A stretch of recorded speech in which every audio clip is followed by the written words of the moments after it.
Hello everyone. अगर हम polity के पार्ट्स देखते हैं कि एग्ज़ाम में हमसे किस तरीके के क्वेश्चंस पूछे जाते हैं, तो फैक्ट्स बेस्ड क्वेश्चन जो होते हैं वो कॉन्स्टिट्यूशन के थ्रू बहुत आते हैं। तो सबसे पहले यहाँ पे जब हम फैक्ट्स की बात कर रहे हैं तो सोर्सेज, पार्ट, शेड्यूल्स, उससे रिलेटेड क्वेश्चन सेकंड मतलब कि पॉइंट्स फॉर्म में पूछे जा सकते हैं।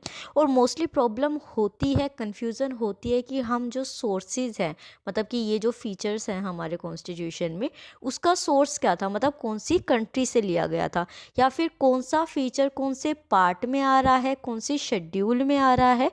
इसमें कन्फ्यूज़न होती है, तो ट्रिक्स के थ्रू या एक स्टोरी फॉर्म में हम उसे समझने की कोशिश करेंगे। अगर हम बात करते हैं, सबसे पहले देखिए ये जो फर्स्ट पॉइंट मैंने लिखा है, अगर हम इसे रीड करेंगे तो क्या लिखा है। फ्रीडम फाइटर्स ने फेडरल स्कीम्स, गवर्नर के office, judiciary, public service commission, emergency and administrative details के लिए स्ट्रगल किया, जो उन्हें गवर्नमेंट ऑफ इंडिया एक्ट 1935 में मिली। तो इस स्टोरी से हमें क्या पता चल रहा है कि फ्रीडम फाइटर्स ने किस किस के लिए स्ट्रगल किया। फेडरल स्कीम्स के लिए, गवर्नर ऑफ ऑफिस के लिए, जुडिशरी के लिए, पब्लिक सर्विस कमीशन के लिए, इमरजेंसी एंड एडमिनिस्ट्रेशन के लिए। और वो उन्हें मिला कब, गवर्नमेंट ऑफ इंडिया एक्ट 1935 में। इसका मतलब कि ये जो अंडरलाइन पॉइंट्स हैं, ये जो फीचर्स हैं, ये कहाँ से हमें मिले हैं, क्या सोर्स है इनका, government of India act 1935। Second, हम जो सोर्स देखते हैं उसमें क्या लिखा है, ब्रिटिश गवर्नमेंट का जिक्र है। इसका मतलब कि ये इसका सोर्स क्या है, ब्रिटेन है। ये फीचर्स ब्रिटेन से लिए गए हैं। ब्रिटिश गवर्नमेंट हमेशा पार्लियामेंट्री गवर्नमेंट को फॉलो करके लेजिस्लेटिव प्रोसीजर के थ्रू अपने सिटीजन्स को सिंगल सिटीजनशिप देती है। ब्रिटिश पार्लियामेंट कैबिनेट सिस्टम भी कहा जाता है, जिसमें उसे पार्लियामेंट्री प्रिविलेजेस मिलते हैं। और बाईकैमरलिज्म का क्या मतलब होता है, upper house and lower house, मतलब लोकसभा एंड राज्यसभा है। और रूल्स ऑफ लॉ फॉलो करती है प्रिरोगेटिव रिट से। तो इसमें हमने क्या देखा कि ब्रिटेन से क्या क्या लिए गए हैं फीचर्स, मतलब सोर्स क्या है, ब्रिटेन है। किन फीचर्स का, पार्लियामेंट्री गवर्नमेंट का। सेकंड अंडरलाइन पॉइंट क्या है, लेजिस्लेटिव प्रोसीजर का। Third point is single citizenship. Fourth is cabinet system. Fifth is parliamentary privileges.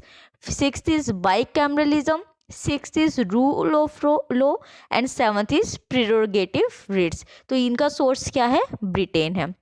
Third हम देखते हैं, जापानीज हमेशा उन प्रोसीजर को मानते हैं जिन्हें लॉ एस्टेब्लिश करती है। तो जापान किस फीचर का सोर्स है, प्रोसीजर एस्टेब्लिश बाय लॉ। तो जापान का आपका देख लेंगे आप कि कॉन्स्टिट्यूशन में क्या फीचर लिया गया है, procedure establish by law. Fourth point is, Irish constitution ने अपनी गवर्नमेंट को डायरेक्टिव प्रिंसिपल देकर प्रेसिडेंट के इलेक्शन एंड राज्यसभा में नॉमिनेशन कराया। तो आयरिश जो कॉन्स्टिट्यूशन है उससे हमने क्या क्या फीचर्स अडॉप्ट किए हैं, डायरेक्टिव प्रिंसिपल, प्रेसिडेंट के इलेक्शंस और राज्यसभा में जो नॉमिनेशन होता है मेंबर्स का, ये सारे फीचर्स हमने आयरिश कॉन्स्टिट्यूशन से लिए हैं। फिफ्थ इज, यूएस हमेशा अपने सिटीजन्स को फंडामेंटल राइट्स देती है, क्योंकि वहाँ इंडिपेंडेंट जुडिशरी है जो जुडिशियल रिव्यू से even president, supreme court and high court के जज को रिमूव कर सकती है और वाइस प्रेसिडेंट की पोस्ट बनाती है। तो अब हमें क्या पता चलता है कि यूएस से हमें क्या क्या मिला है, fundamental rights, second independent judiciary, third judicial review, fourth president, supreme court and high court के जजेस का रिमूवल, वाइस प्रेसिडेंट की पोस्ट। तो ये हमें कहाँ से मिल रहे हैं, अमेरिकन कॉन्स्टिट्यूशन से। सिक्स्थ इज, कनाडा में स्ट्रॉन्ग सेंटर है विद फेडरेशन, पर हमेशा रेजिडुअल पावर सेंटर को दी जाती है। सेंट्रल स्टेट गवर्नर अपॉइंट भी करता है और सुप्रीम कोर्ट की एडवाइस के साथ। तो कनाडा कॉन्स्टिट्यूशन से हमें क्या क्या मिला है, स्ट्रॉन्ग सेंटर विद फेडरेशन, मतलब कि हमारा सेंटर है विद स्टेट्स, ठीक है। सेकंड, रेजिडुअल पावर किसको दी गई है? सेंटर को दी गई है, वो भी कनाडा के कॉन्स्टिट्यूशन से लिया गया है। Third is centre state government appointment, किसके थ्रू? सुप्रीम कोर्ट की एडवाइस के थ्रू। ये फीचर भी किसमें है? कनाडा के कॉन्स्टिट्यूशन में है।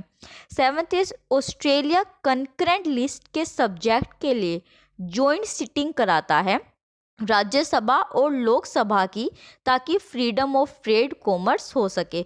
तो ऑस्ट्रेलिया के कॉन्स्टिट्यूशन से हमने क्या लिया है? कॉन्करेंट लिस्ट जो हमारे कॉन्स्टिट्यूशन में है वो फीचर लिया है। जॉइंट सिटिंग जो होती है लोकसभा और राज्यसभा की, वो फीचर लिया है। और freedom of trade and commerce जो है वो फीचर लिया है। Ninth is Soviet Union, Russia ने हमेशा अपने सिटीजन्स को fundamental duties, social, economic and political justice दी है। तो सोवियत यूनियन या रशिया कॉन्स्टिट्यूशन से हमने क्या पॉइंट्स लिए हैं? फंडामेंटल ड्यूटीज के और social, economic and political justice के।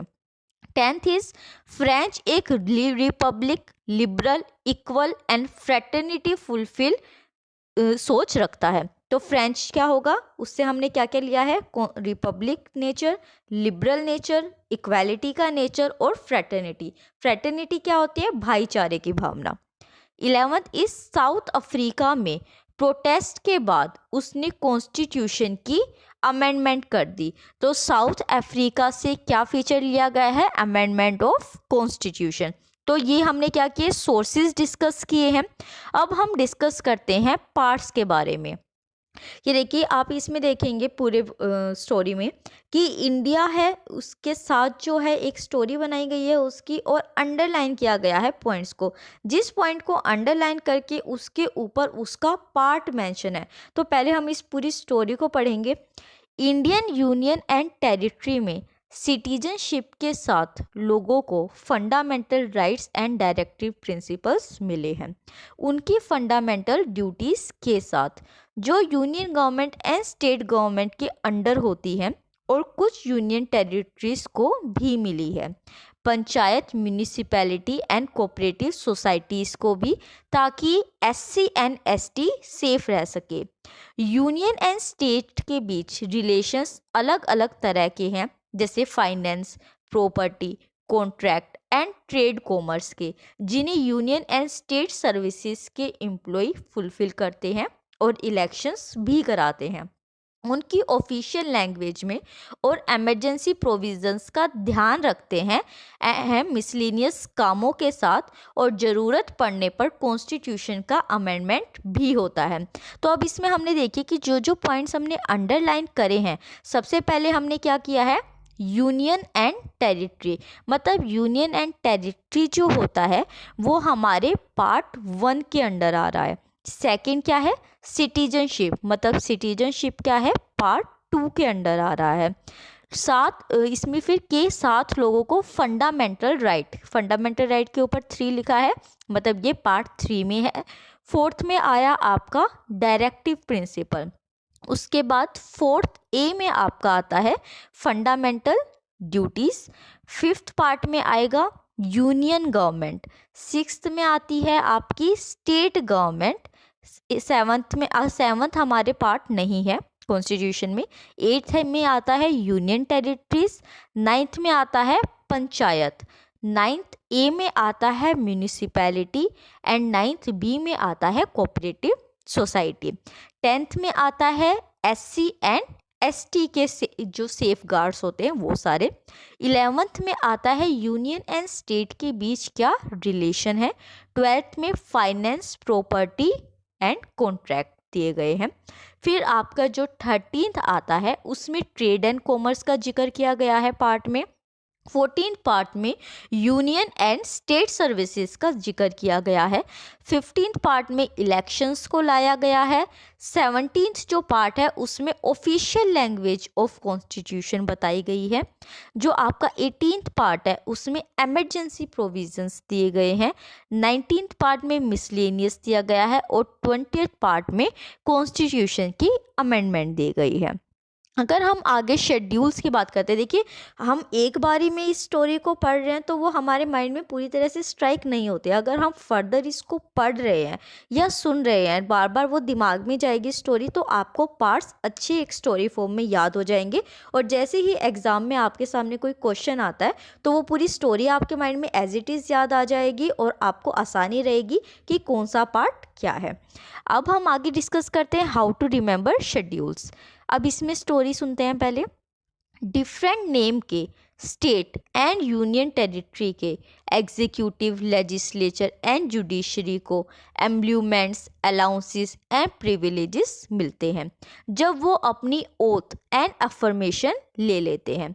उसके बाद एग्जीक्यूटिव एंड लेजिस्लेचर को राज्यसभा में सीट एलोकेटेड हो जाती है और शेड्यूल एरिया एंड ट्राइब के कंट्रोल के प्रोविजंस बताए जाते हैं और administration of Assam, Meghalaya, Tripura and Mizoram के प्रोविजंस दिए जाते हैं। उसके बाद यूनियन एंड स्टेट में डिवीजन ऑफ पावर की जाती है। कॉन्स्टिट्यूशन की रिकॉग्नाइज लैंग्वेज में काम शुरू होता है और एक्ट एंड रेगुलेशंस बनाए जाते हैं। जो काम नहीं करते उन एमपी एंड एमएलए को डिसक्वालीफाई कर दिया जाता है और अलग से पंचायत एंड म्यूनिसिपैलिटी को specific power, authority and responsibility दी गई है। तो हम इस स्टोरी को जब पढ़ रहे हैं तो सबसे पहले हम क्या देखते हैं कि शेड्यूल 1 जो है उसमें स्टेट एंड यूनियन टेरिटरीज के नाम मेंशन है। सेकंड जो आपका शेड्यूल है उसमें एम्ब्लूमेंट्स, अलाउंसेस एंड प्रिविलेजेस की बात की गई है। किसके?